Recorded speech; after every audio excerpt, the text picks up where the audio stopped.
Tugas dari Bapak dosen pengampu Dr. Diki Kansil MTH. Bagi judul presentasi adalah peluang dan hambatan bagi dialog lintas agama perspektif Kristen. Disusun oleh Jamie Maylor, mahasiswa teologi, dosen pengampu Dr. Diki Kansil MTH, Sekolah Tinggi Teologi Global GLOW Indonesia. Konteks dialog lintas agama di Indonesia, Indonesia dengan kekayaan keberagaman agamanya menempatkan dialog lintas agama sebagai kebutuhan mendesak. Mayoritas penduduk adalah Muslim, kemudian Kristen, yang menciptakan lanskap sosial yang unik sekaligus rentan. Oleh karena itu, dialog lintas agama bukan sekedar pilihan, melainkan strategi vital untuk menjaga perdamaian dan stabilitas nasional. Sejarah mencatat beberapa konflik ketegangan agama, seperti kasus Poso dan Singkil Aceh, yang menunjukkan pentingnya upaya berkelanjutan dalam menjaga kerukunan. Peluang dialog lintas agama dari perspektif Kristen. Di sini gereja adalah sebagai mediator. Gereja memiliki potensi besar sebagai mediator dan fasilitator dialog yang inklusif dan terbuka. Peluang dialog bisa dilakukan dengan kegiatan sosial bersama. Kegiatan sosial dan kemanusiaan bersama mempererat solidaritas antar umat beragama. Kemudian mengadakan penguatan teologi yang inklusif. Penguatan teologi inklusif menghargai eksistensi agama lain tanpa mengurangi keyakinan Kristen. Mengadakan edukasi dan seminar. Pendidikan dan seminar lintas agama meningkatkan pemahaman dan mengurangi prasangka. Peluang-peluang ini menunjukkan bahwa dari perspektif Kristen, dialog lintas agama bukan hanya mungkin, tetapi juga esensial untuk membangun masyarakat yang lebih harmonis. Adapun hambatan utama dalam dialog lintas agama. Dialog lintas agama merupakan, meskipun esensial, akan menghadapi berbagai hambatan yang perlu diatasi dengan bijaksana. Ketakutan kehilangan identitas. Salah satu hambatan terbesar dalam ketakutan akan kehilangan identitas dan keyakinan agama sendiri saat berinteraksi dengan agama lain. Kemudian kurangnya pemahaman yang mendalam. Di sini kurangnya pemahaman mendalam tentang agama lain dan akar tradisi yang kuat pada pelaku dialog dapat menyebabkan misinterpretasi. Hambatan utama yang lain adalah sikap inklusif dan dogmatis. Sikap eksklusif dan dogmatis baik dalam ajaran Kristen maupun agama lain seringkali sulit dinegosiasikan. Adanya pengaruh kelompok ekstrim. Pengaruh kelompok ekstrim yang secara aktif memprovokasi intoleransi dan kekerasan akan menjadi ancaman serius bagi upaya dialog. Di sini ada studi kasus di mana harmoni sosial Muslim Kristen di daerah Sidorejo, Jember. Desa Sidorejo di Jember menawarkan contoh nyata harmoni sosial antara Muslim dan Kristen. Kunci keharmonisan ini terletak pada solidaritas sosial dan kegiatan keagamaan bersama yang terjalin erat dalam kehidupan sehari-hari masyarakat. Faktor krusial lainnya adalah peran aktif tokoh agama dan masyarakat dalam mediasi konflik. Mereka bertindak sebagai garda terdepan untuk menyelesaikan setiap potensi gesekan sebelum menjadi besar. Pendekatan di Sidorejo fokus pada hubungan sosial, bukan hanya teologis, sebagai strategi yang efektif dalam membangun kerukunan. Ini menunjukkan bahwa interaksi di tingkat kemanusiaan dapat menjembatani perbedaan doktrinal. Studi kasus ini memberikan inspirasi tentang bagaimana praktik konkret dapat menghasilkan kedamaian abadi. Perspektif teologis Kristen dalam dialog, yaitu satu, panggilan etis dan misi perdamaian. Dialog sebagai panggilan etis dan misi perdamaian bagi umat Kristen. Kemudian dua, adanya kasih dan penghormatan. Kita mencontoh ajaran Yesus tentang kasih dan penghormatan terhadap sesama manusia. Kemudian sikap inklusif tanpa kompromi doktrin. Di sini kita mengedepankan sikap inklusif tanpa mengorbankan doktrin dasar umat Kristen. Kemudian saling belajar dan menghargai. Dialog bukan untuk menyamakan agama, tetapi saling belajar dan menghargai perbedaan. Tantangan praktis dalam implementasi dialog. Ketimpangan pengetahuan agama antar peserta dialog yang dapat menyebabkan miskomunikasi dan kesalahpahaman. Ini menunjukkan perlunya materi edukasi yang merata. Kurangnya dukungan pemerintah dan aparat dalam melindungi kebebasan beragama dan memfasilitasi ruang dialog yang aman. Media sosial dan propaganda negatif yang secara masif memperkuat stereotip negatif antar agama akan menciptakan polarisasi dan menyebarkan hoaks. Kemudian keterbatasan sumber daya dan jaringan antar lembaga keagamaan sehingga menghambat koordinasi dan pelaksanaan program dialog yang berkelanjutan. Mengatasi tantangan-tantangan ini membutuhkan komitmen bersama dan strategi yang holistik dari semua pihak. Strategi memperkuat dialog lintas agama dari perspektif Kristen, yaitu satu, edukasi moderasi beragama dini. Di sini kita menerapkan pendidikan moderasi beragama sejak dini di sekolah dan komunitas Kristen untuk menanamkan nilai-nilai toleransi. Kemudian mengadakan kegiatan sosial konkret di mana memperluas kegiatan sosial bersama yang konkret dan berdampak nyata, seperti bakti sosial, penanggulangan bencana, atau program lingkungan untuk membangun ikatan praktis. Kemudian jaringan tokoh progresif. Membangun jaringan yang kuat dengan tokoh agama progresif dan komunitas iman dari berbagai latar belakang untuk memperluas pengaruh.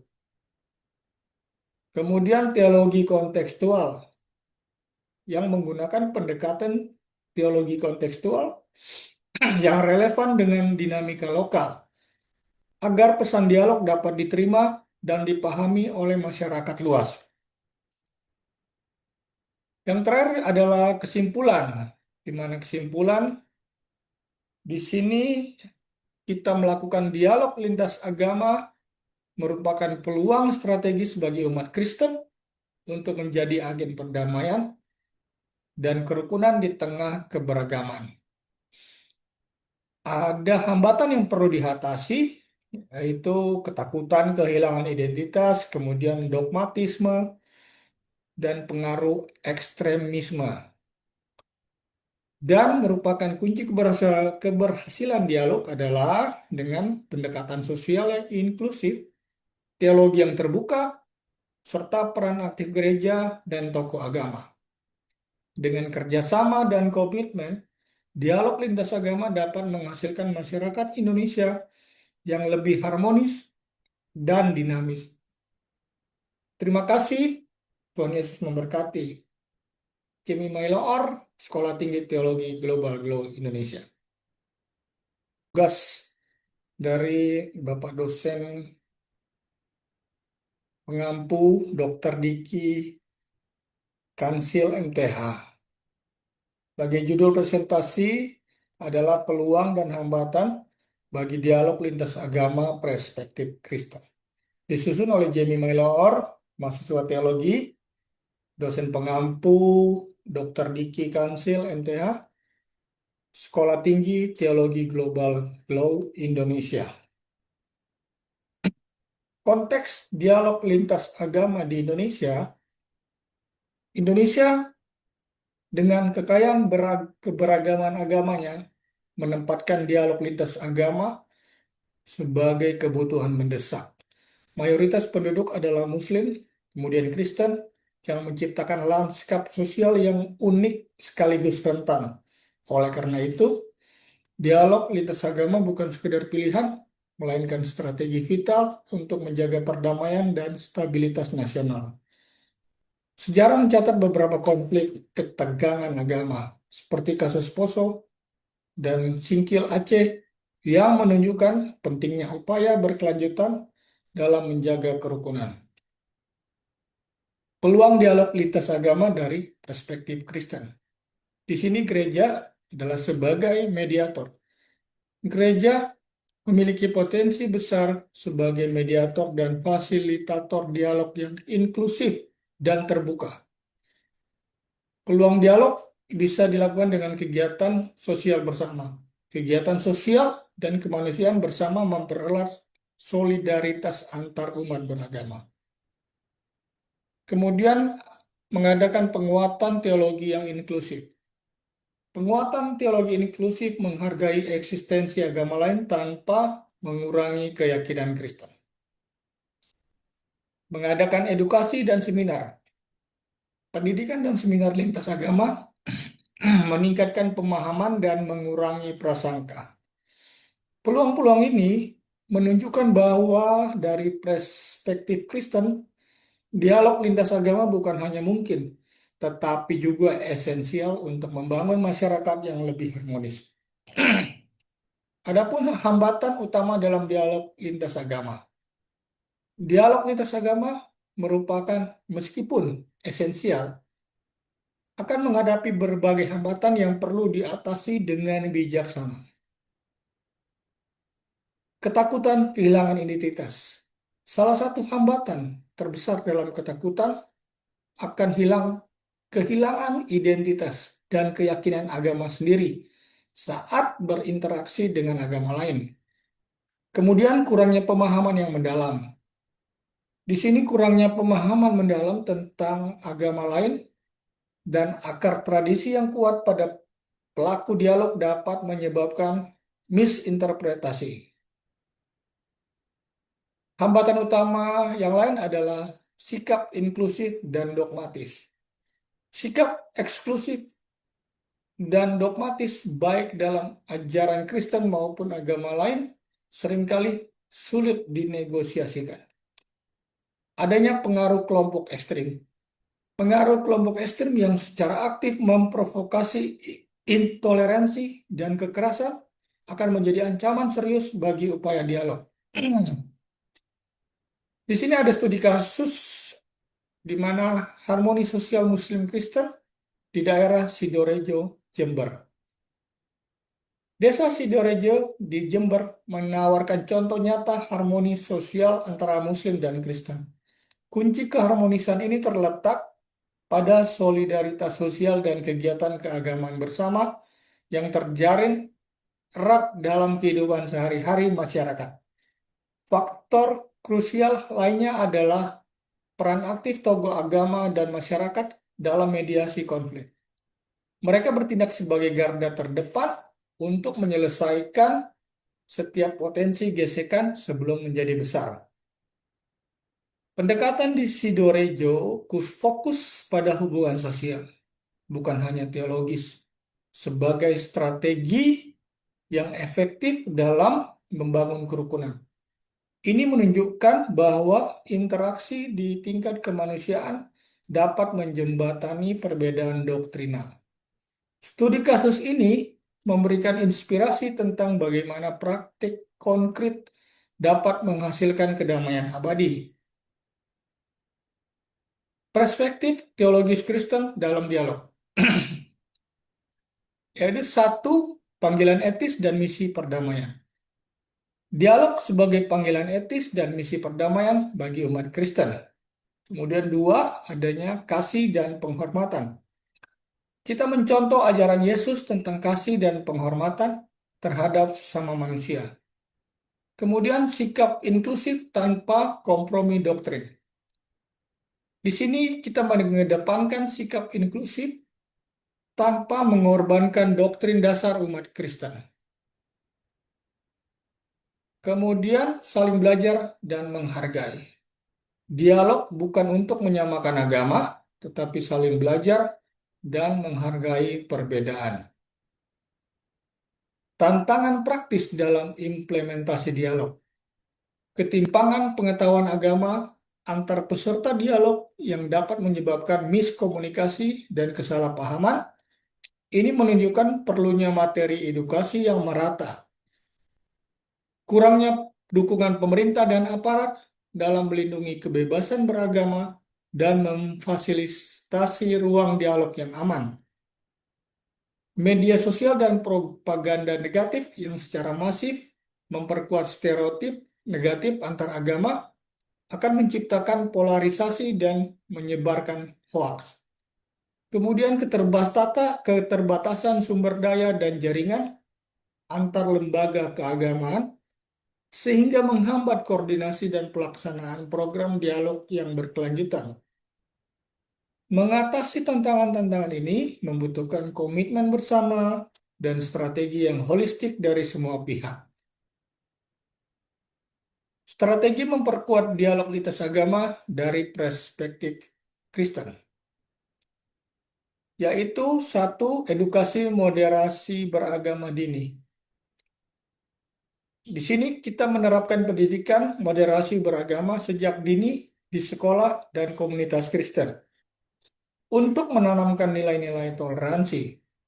Kemudian mengadakan kegiatan sosial konkret di mana memperluas kegiatan sosial bersama yang konkret dan berdampak nyata, seperti bakti sosial, penanggulangan bencana, atau program lingkungan untuk membangun ikatan praktis.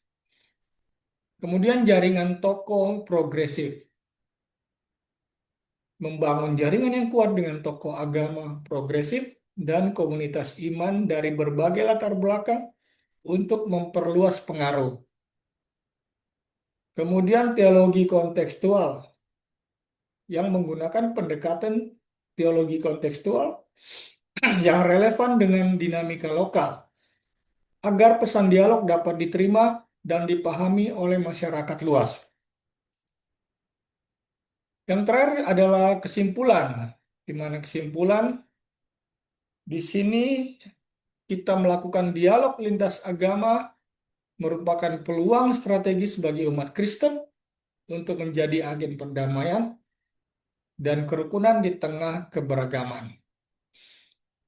Ada hambatan yang perlu diatasi, yaitu ketakutan kehilangan identitas, kemudian dogmatisme, dan pengaruh ekstremisme. Dan merupakan kunci keberhasilan dialog adalah dengan pendekatan sosial yang inklusif, teologi yang terbuka, serta peran aktif gereja dan tokoh agama. Dengan kerjasama dan komitmen, dialog lintas agama dapat menghasilkan masyarakat Indonesia yang lebih harmonis dan dinamis.